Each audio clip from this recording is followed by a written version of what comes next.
Even though divorce is a simple legal process, few marriage therapists appear willing to tell their clients when enough is enough. I'm not that counselor, though, but here are 5 excellent reasons to seek a divorce. 1. Top of the list, without a doubt, is physical abuse. There could hardly be a more egregious refutation of the whole reason the two of you entered into your partnership. Remember? You were visiting get-together and facing the challenges the universe presented with care, compassion, and love, and by doing so, maximize your odds of success in solving life's problems? But, your time after, your mate attacked you in an overt threat to your safety, your health, and maybe even your life. In perpetrating physical abuse, they need given up any moral right to the sanctity of marriage. They're self-disqualified from further consideration. Get out! And yes, this boundary should are very clear from the start of the connection, ideally with a built-in structure allowing each of you the financial resources to maneuver on without the other. Also yes, I'm a counselor who has helped plenty of couples overcome force, but that was only after lots of pain and suffering before they even ought to my office. 2. Right up there with force is emotional abuse. Let's include name-calling, put-downs, guilt trips, all of it.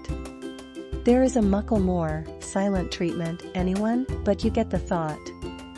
Isn't this the other of partnership? Couples who engage in, tolerate, and thus, normalize emotional abuse endure their marriages, however, they are doing not thrive. You didn't sign on for this, did you? 3. Refusing to try and do anything about a lucid problem like drug abuse. Remember the entire goal of marriage? To develop a strategic partnership by joining two individuals' strengths so as to face life's challenges together? But, if your mate regularly checks out with substances, then you're essentially on your own. Although you are still legally married, you've got lost the essence of the partnership. Get your affairs so as and advance. Is incapable of love, or, at least, incapable of loving you. Ouch. That's a tough one to admit because it's such a horrible example of failure in mate selection. Greg Lester, PhD, the most prolific trainer within the field of personality disorders, estimates, conservatively, that 17% of the final population incorporates a folie. For a few of them, love may be a bit beyond their capability.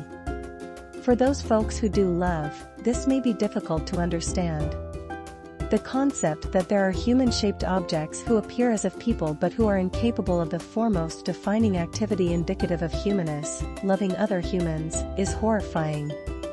Your asking them for love is like asking an injured person to run a marathon. They only can't have a go at it. 5. Pathological levels of passivity in solving life's problems.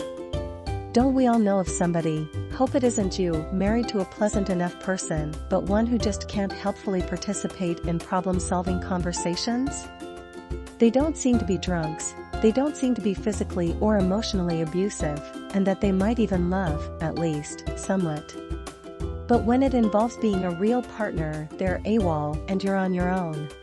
The truth can be hard to swallow.